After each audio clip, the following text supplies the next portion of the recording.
Welcome.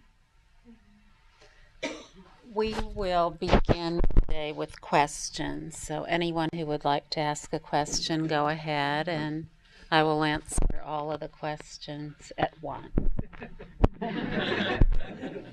in the talk.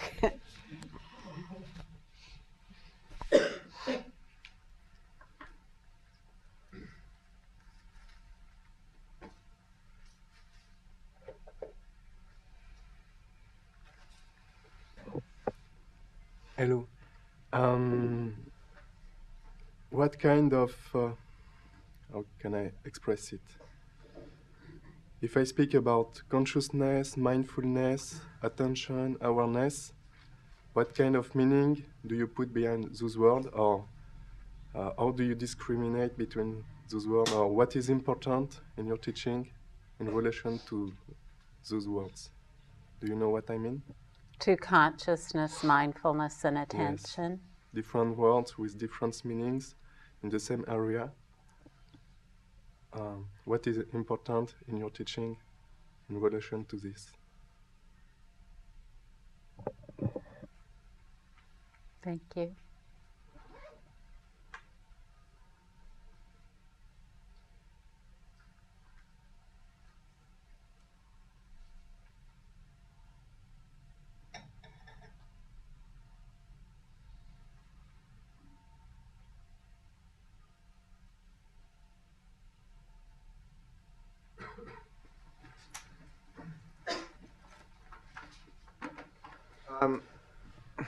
I've got a habit of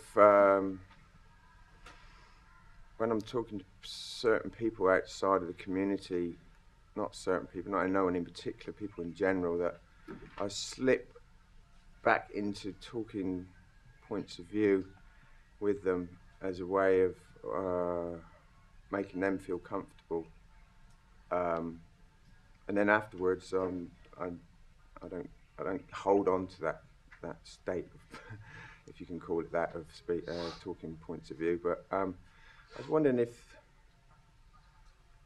there's any way that I can not do this, actually, really, because I don't feel particularly good in myself when I do it.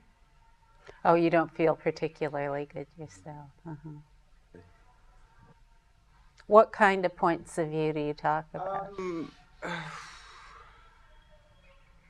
I don't know. It could be anything, really. It's more. It's an old habit of mine that to be like a chameleon and to fit in with people, and to make them feel comfortable talking to me, so that I can generally be friendly with anyone and anyone anywhere, I suppose. Nothing.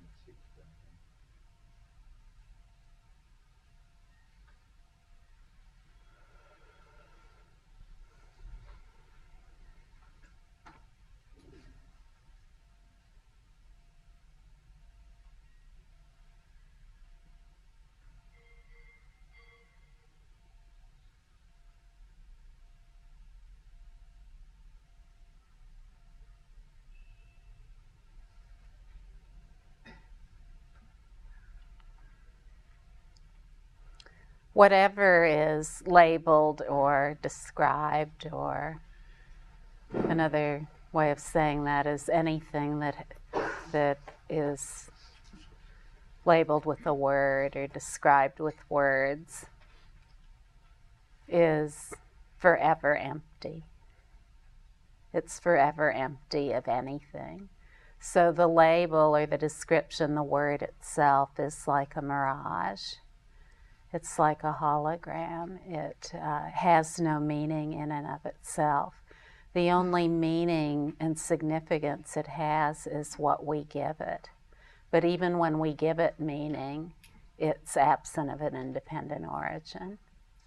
So the more elaborate our schemes are for describing the reality of what is, the more unlikely it is that we'll really know that. Because you see, awareness, the altogether of aware pure space, has never been made into anything. It's never been made into any kind of system.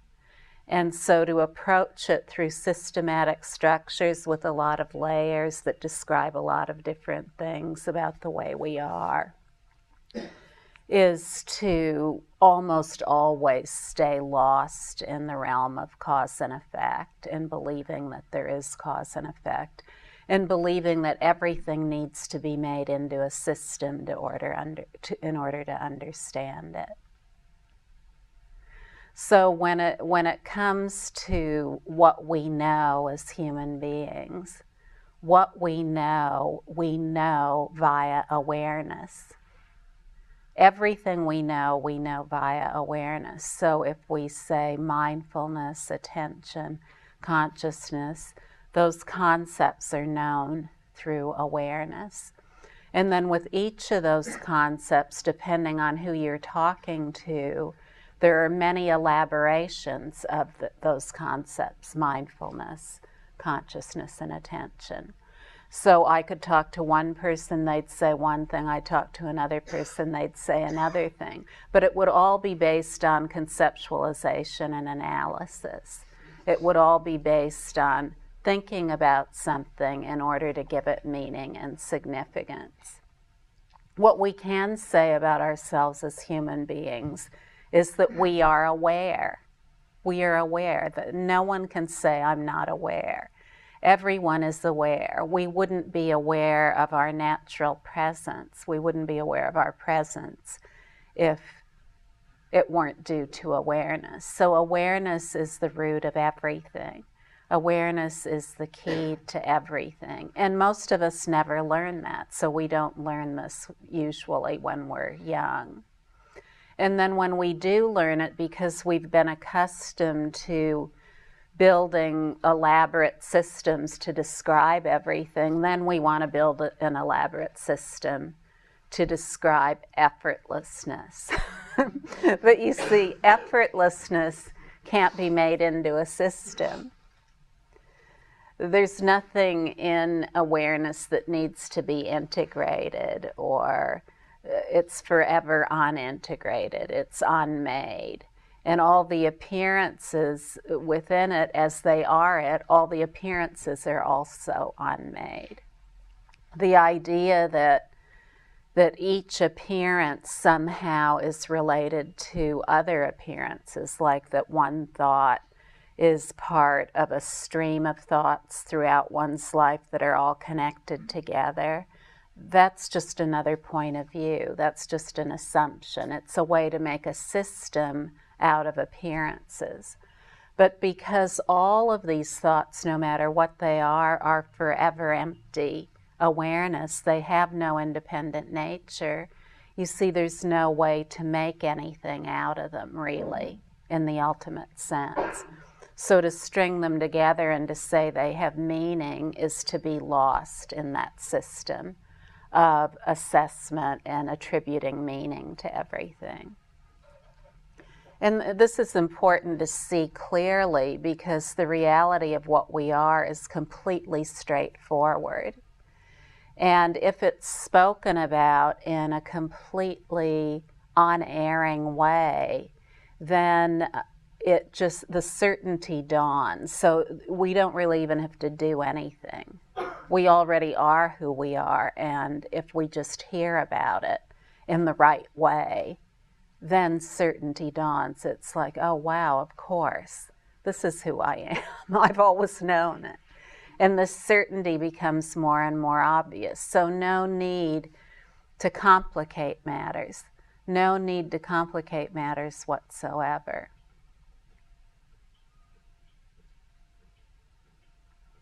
When we first hear about awareness and the certainty about that begins to dawn in us, it can happen very quickly, and it can also happen gradually. It matters not.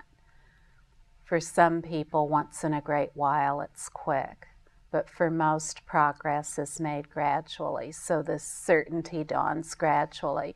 And with the correct unerring instruction, that certainty can dawn gradually, quickly, swiftly. So, within a short period of time, I'm not talking about decades. Even if progress is being made gradually, so to speak, within a year there can be tremendous stability in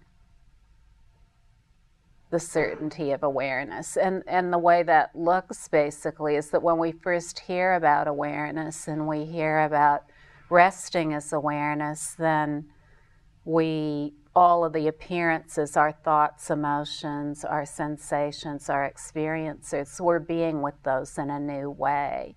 Instead of holding to them, we're simply relaxed and they do whatever they will. They just vanish naturally in and of themselves. They're their own undoing. Like the vanishing of the flight path of a bird in the sky. Nothing needs to be done about any thought that appears. It's just a learned behavior that something has to be done about the thoughts that appear. And that in order to have a calm, peaceful life, we need to make sense out of all these thoughts, emotions, and experiences that appear. But beyond all that labeling is total and complete wisdom and love, like a jewel hidden in the depths of the ocean. So the more simple we make it, the better.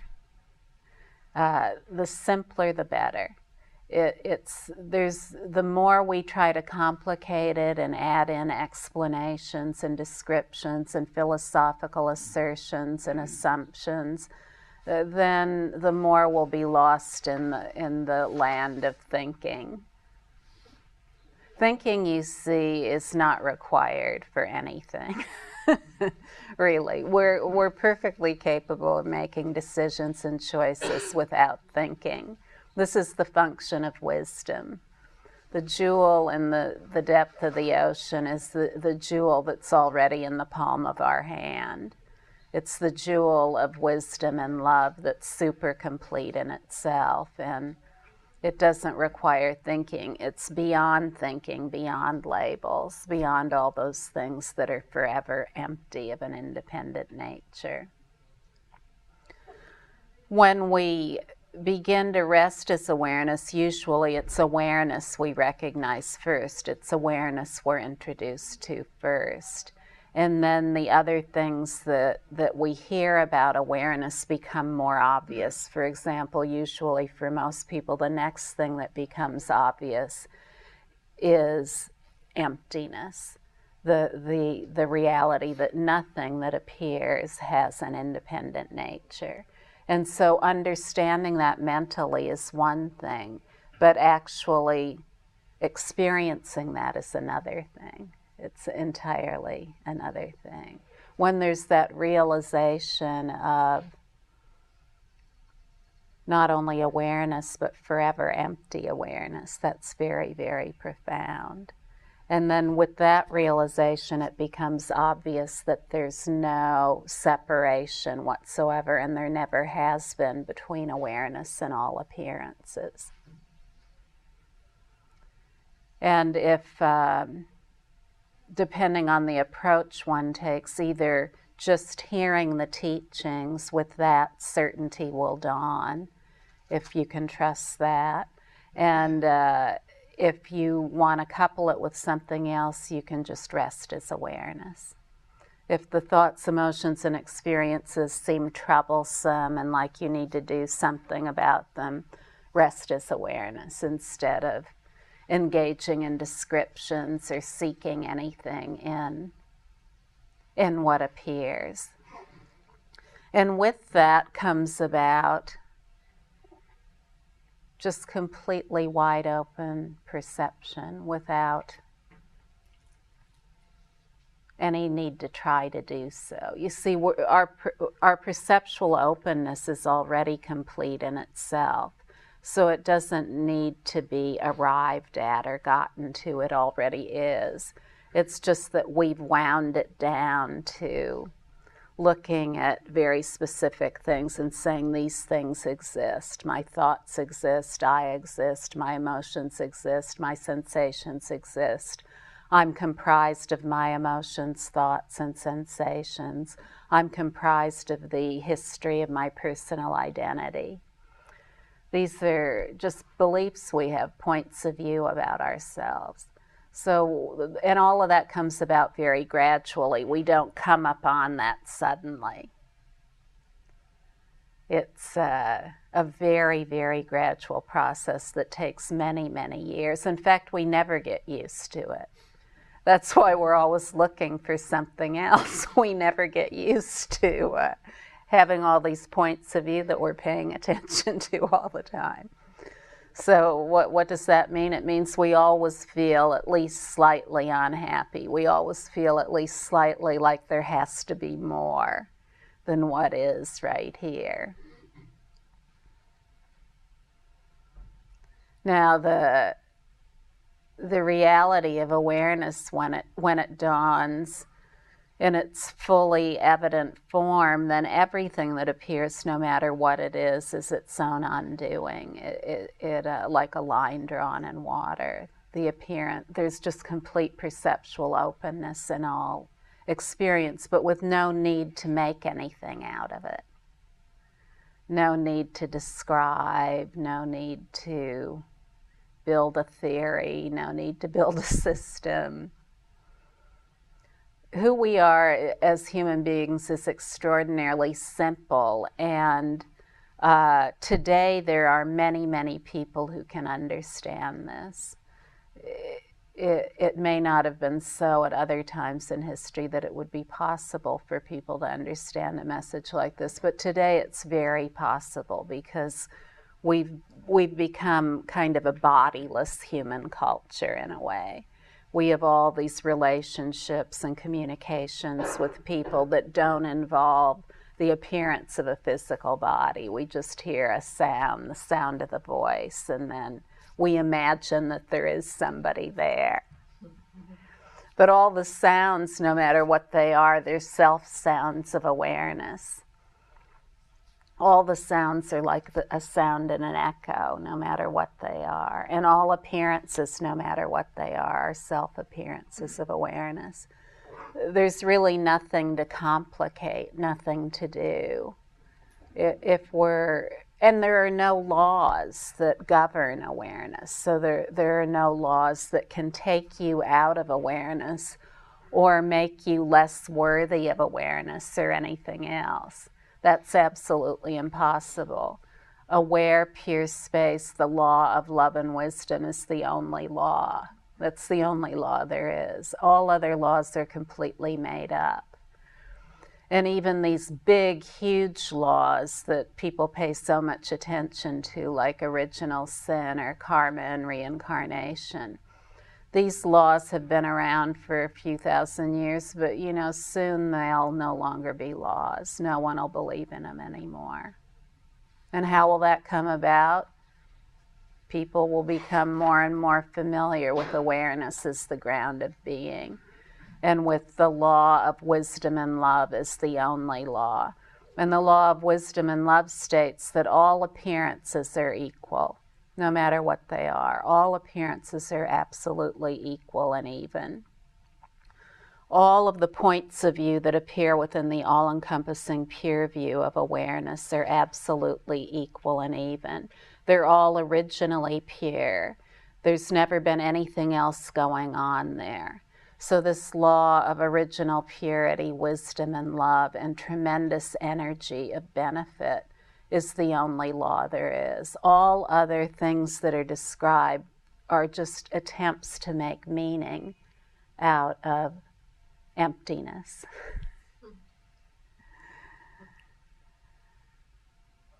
When we spend our whole lives trying to make meaning out of emptiness, then our mouth goes down into a frown. And our skin turns gray and all the light drains out of it. It's a very arduous task trying to make something out of nothing.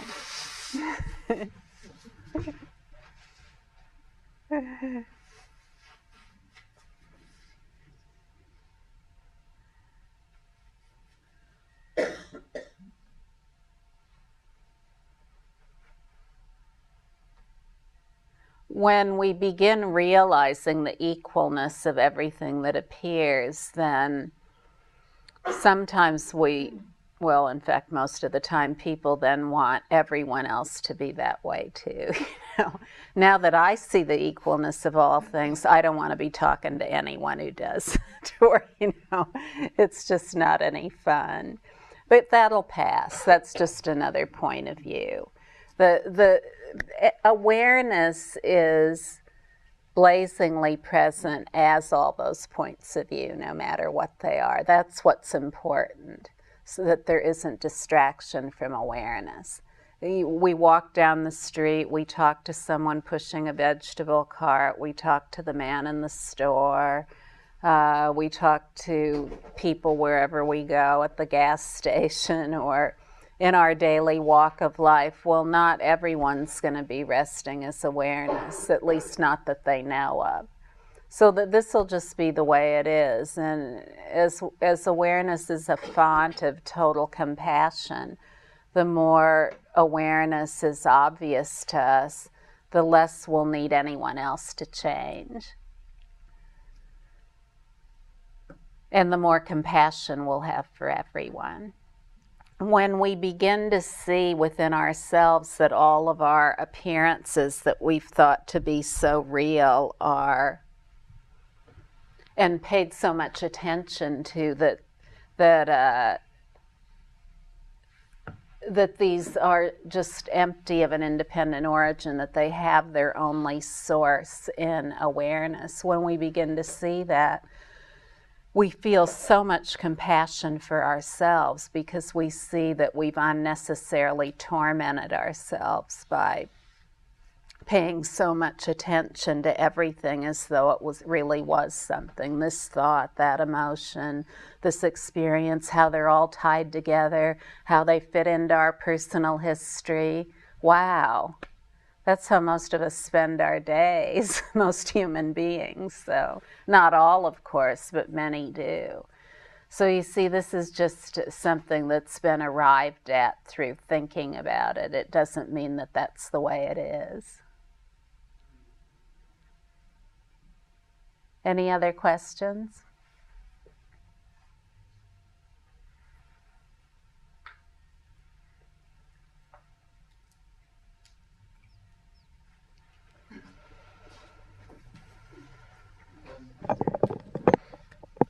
I've heard you talking about resting awareness. You just rest your awareness on this, on that. I'm not quite sure what that means. When I feel that I seem to have lost awareness of something and getting lost in thoughts, what I do is I take my awareness to just empty space, and that helps me just to sort of become more aware. Is that the same as resting awareness that you're saying? When you say just rest in awareness? Mm-hmm. Awareness, no, it isn't. Awareness already is empty space. So awareness is empty space, and all the thoughts are empty space too. And the one who's lost in the thoughts is empty space. So all of these are equal. They've never been separated in any way. If there's an attempt to separate out from the thinking, then it's stepping away from awareness, actually. The key point of the Great Freedom Teaching is to rest as awareness, and to rest as awareness for short moments repeated many times in a completely uncontrived way until it becomes automatic. And with that, there's the always and forever blending of stainless awareness with everything that appears. So it's very important not to try to either indulge or avoid or replace whatever's appearing with something else. It already is awareness. Now, in the beginning, it may seem like there's awareness and then whatever's appearing, like a tiger watching its prey. But with just resting as awareness, then it will become more and more obvious that they've never been separated, awareness and the appearances. It's the appearances themselves that are empty.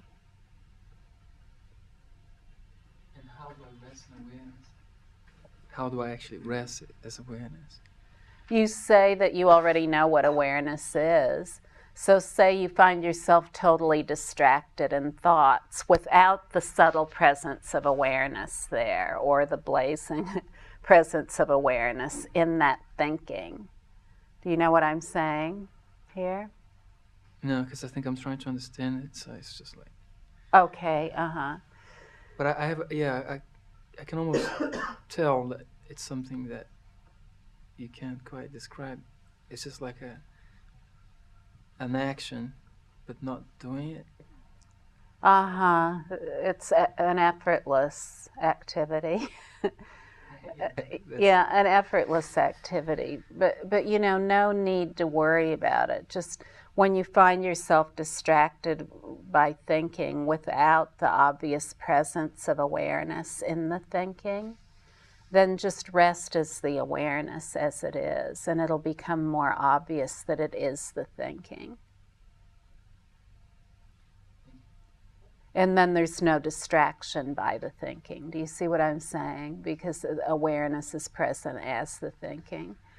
Nowadays, there's a grave and really gross error made about awareness, in that because many of us are so mental in our orientation, we hear about awareness, and then the books say, or the teachers say, you are awareness, and then we go home and say, oh, I am awareness. All my thoughts are awareness. All my experiences are awareness. Everything's okay. I can do whatever I want.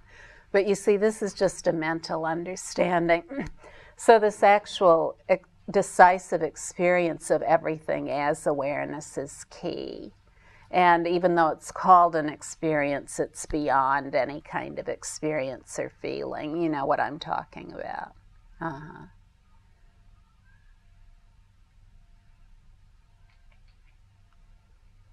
The key, too, is to not separate out. There's no need to separate out. This is very crucial. Whatever appears, it is awareness. It truly is awareness. So the thinking is awareness, and awareness is naturally present as that thinking.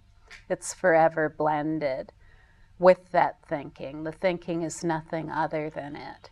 It's only in thinking that the thinking is something other than it that the problem is. And so there are only a few types of teachings, really. The ones that say to indulge appearances, the ones that say to avoid negative appearances, the ones that say to replace negative appearances with positive appearances, and then this, to rest as awareness, until all is seen as flawless awareness. As long as we keep trying to manipulate what's going on in any way, then by separating out from thinking and saying, oh, I have to get out of this thinking and then go to an empty space, to find the emptiness of awareness, then there continue to be two. The non-duality, the definition of non-duality, although there couldn't really ever be a definition of non-duality, a good definition is not two. It's not two, and what that means is that the awareness and the thinking are not two. It's not awareness as an observer looking at thinking. It's awareness as the thinking.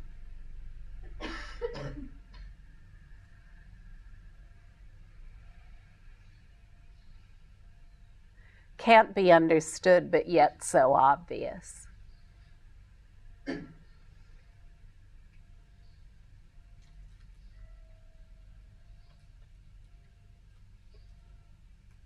Anyone else?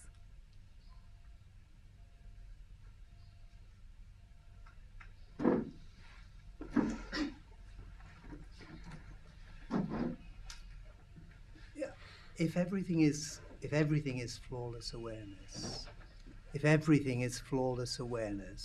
then is not everything then equal? And if that's the case, where does morality arise?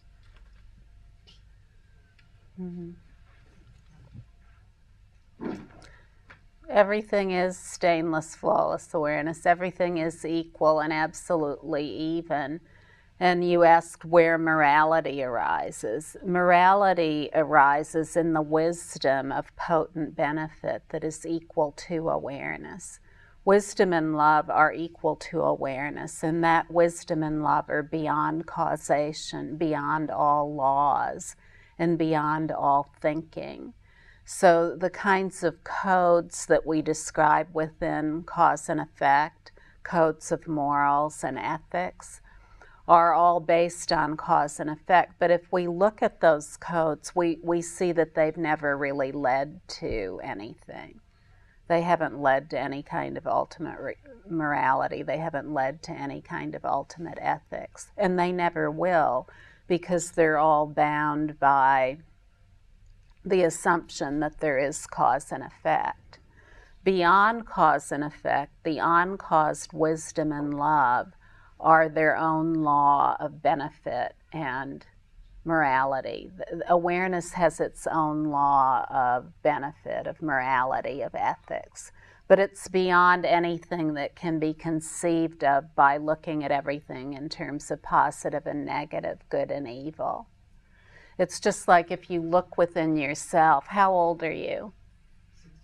You're 62. Okay, so you've lived for 62 years. And how many of those years have you been looking within yourself and deciding whether some thoughts are good and others are bad, some emotions are good and others are bad? Many, yeah. So you see, this is just something you learned, to try to make yourself into a good person by rearranging your thoughts and emotions, having lots of good thoughts and lots of good emotions, and then everything would be all right, right? Yes. Yeah. But did it ever go anywhere? No. The most it can do is either neutralize our thoughts and emotions, and then we become kind of lifeless. The only other possibility that can come out of that is fanaticism. We decide all our good thoughts are right, and then everyone else must think the way we do. So the choices are lifelessness and fanaticism that come from trying to rearrange all the mental and emotional constructs. To know the forever stainless knower, the flawless knower, that is the doer of everything, is to simply relax and not bother about whether all these things are good or bad. To really know we're already good, and then we just rest in that goodness. And as we do, it becomes obvious that this board game we've been playing with all our thoughts, emotions, and sensations, that it's just a game. It doesn't really mean anything. All of these thoughts, emotions, and experiences, they disappear like bubbles in water. And so there's nothing to be done about them whatsoever. And in that, even though it goes against everything we've learned, in that we find complete well-being, complete freedom, a morality and an ethics that is absolutely impeccable. Thank you. We learn that if we aren't all good, in other words, all good thoughts and all good emotions, then we learn that we'll just spiral out of control and become a serial killer or something like that. But really, no, this isn't going to happen. If fear about that comes up, just rest as that fear. All of these ways of being that are so deranged and confused, they come out of this process of thoughts as good or bad, emotions as good or bad. To me, my experience is like there are all these thoughts, mostly like a chain, and then there is a point like I can follow them and believe them, or I stop. I think that's the resting, and from somewhere comes an answer. Up to now I called that like follow my heart or something. And when I follow that, there's like peace. So is that like a direct contact to awareness or source? Or? Mm-hmm. It's mostly very unusual what comes up. So Sure. It's not based on thinking about it. Yeah. Just the total freedom of completely open love awareness, and then all of a sudden a wonderful solution appears. That's wisdom.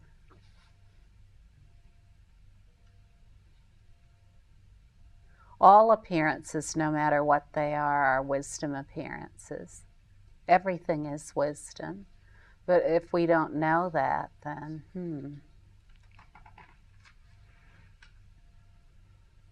it can get very complicated.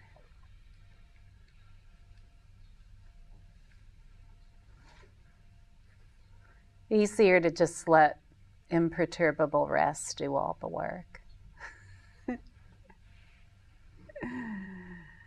To live a life that's effortless no matter how active we may be. When we aren't tethered to fixed reference points anymore, it releases tremendous energy. Tremendous energy. Energy of what? Love, wisdom, and compassion.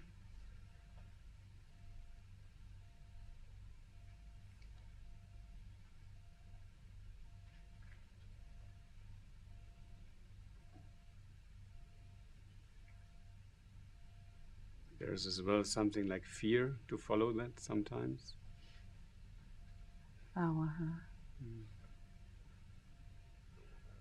Fear following what?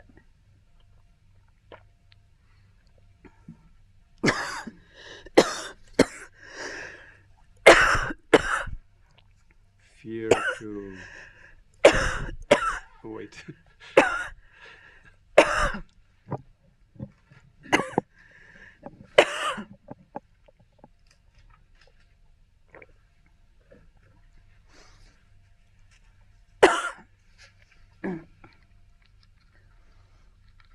Thank you.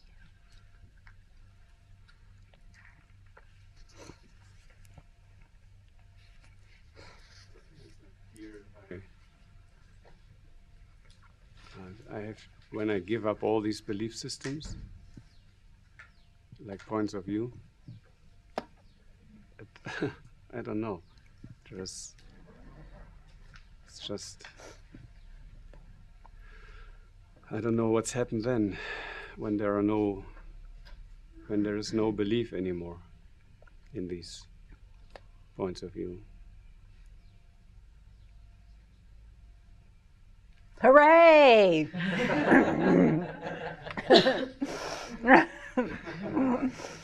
That's all. It's no big deal. No big deal, you know, it's just fun, enjoyable. The complete enjoyment body. But these things come up, fear, and then to just rest as the fear is fine. The fear will undo itself like a knot in a snake undoes itself. There's nothing to hold on to. We can't even hold on to holding on to. So you see, it's impossible to hold on to anything. It's impossible to hold on to pure space. Everything is comprised of space, aware, pure space, and nowhere is there any holding. Nowhere are there any tendencies, knots, fixations, identifications, shadow material, egos, personality types, What else? All these things. Thank you for this Ray.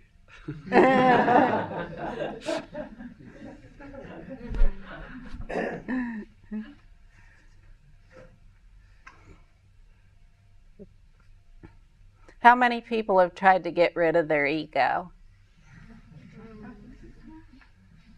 Oh, wow. Good. Well, you're on vacation now.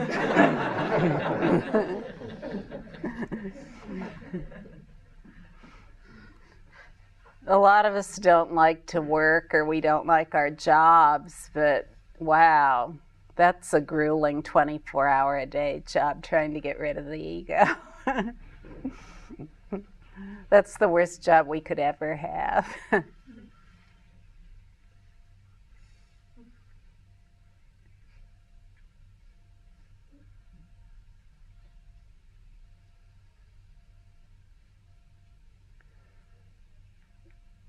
In just a few years, no one will ever be talking about these things again. You know?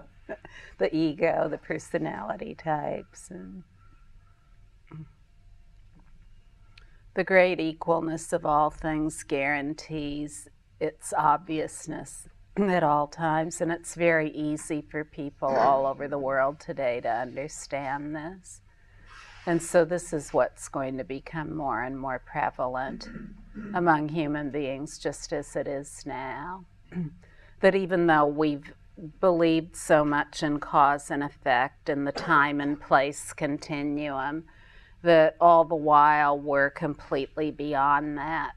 Our true beingness is beyond causation.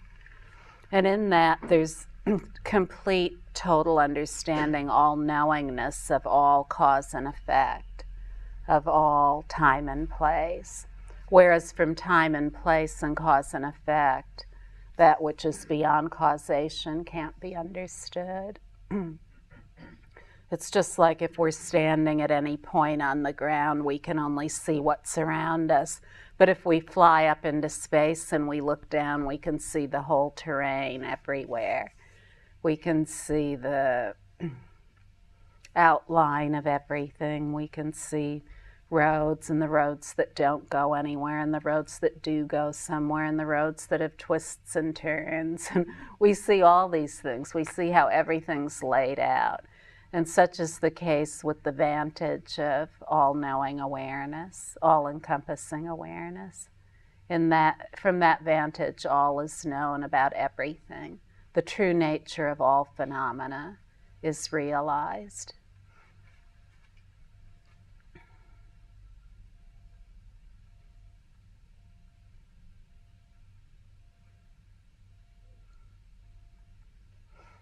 Ken? You mentioned a sense of progress, of obviousness, from obvious awareness becoming obvious to emptiness, and then from there progressing into a sense of or an obviousness of non-separation. Does the practice of resting naturally, is that the same throughout? Yes, and except that eventually there's no need to try to rest naturally. And so this can come quickly or slowly. Now, the practice of resting naturally isn't for everyone. It's just if that's something that feels comfortable to you, then it's good for you. But for others, just in hearing certainty will dawn. Or perhaps for you, it's a combination of the two. And resting naturally be trusted completely, as in to be relaxed no matter what comes up. You know, in the beginning, sort of the inner chatter about sort of, is this, am I resting naturally, or I'll rest with this, I'll rest with that. It becomes a big sort of point of view. Right. So it's like it becomes an obsession and a bigger point of view than anything else. Uh-huh. The sort of the absolute commitment for a sense of trying to fix the resting, you know, and that kind of maybe goes away then, but still, like to always need to be aware of whether or not this is rest or I am resting is kind of in a sense, contrived, and then that will, with time, just slip away. But can resting naturally, as in being relaxed, no matter what comes up, can that be trusted completely? Absolutely, to relax the mind completely, you bet. And the key point, as I said earlier, is that the obviousness of awareness is present as the point of view, so that there's no distraction by the point of view. The presence of awareness, ever-present awareness, is completely inseparable from the point of view. Even if there's thinking about a lot of things, the obviousness of awareness is clear. The lucidity of awareness is absolutely clear.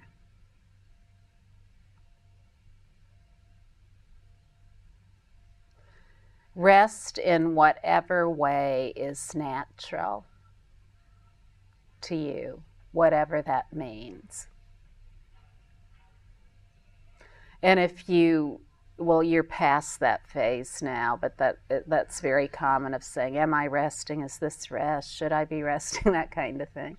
So that passes quickly, but if that's going on for anyone else in the room, that's a good time to know that those are all points of view, and just to relax body and mind completely with no need to hold to anything or push it away.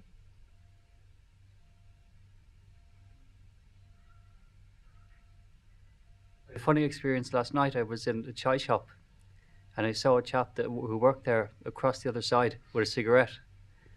And my whole life since I was really young, maybe like 3 maybe, I've had a big point of view about cigarette smoke. Huge, like I'd throw my head in the pillow and keep it there for as long as I could, rather than actually get the smell of smoke. But so I wondered, that'd be a big one, if that was kind of in my face. And long story short, about 6 minutes later, there was 4 people around me, all smoking right in my face. And I stayed perfectly relaxed with it. And I couldn't actually believe that it was happening, that I wasn't getting freaked out. And it was so apparent that this was happening. Even one of the Indians said, he said, do you mind the mist? He said. It was like something out of an old movie. This grey room, and it was right in the corner, just pinned in with this thick grey smoke. But it was quite funny. It was good. And terrible at the same time. Very good. Thank you.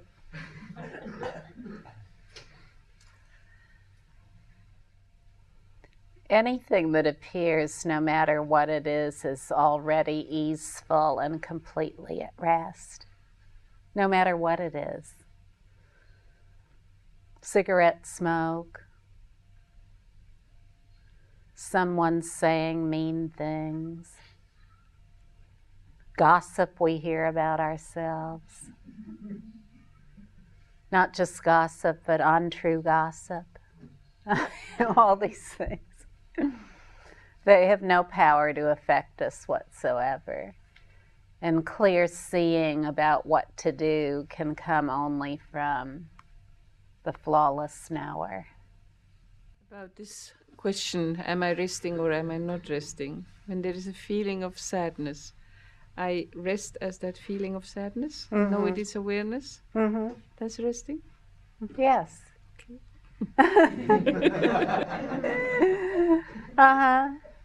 Yeah, there's nothing to do about anything, not prolonging the sadness, just resting. And as look at it this way, and there's freedom in immediate perception, so that in the direct encounter with the point of view, all that's obvious is awareness, and the appearance of awareness, whatever it is, it appears in awareness, it endures there, and it resolves there. And then there might be an open space of awareness, and then an appearance within that awareness again. So this is how easeful it is, just very easeful and effortless. And all of the phases of the appearance too, the appearance, the duration, and the cessation, all those are awareness too. So there's really nothing going on. Same with happiness. And the lack of separation between happiness and suffering is forever bliss.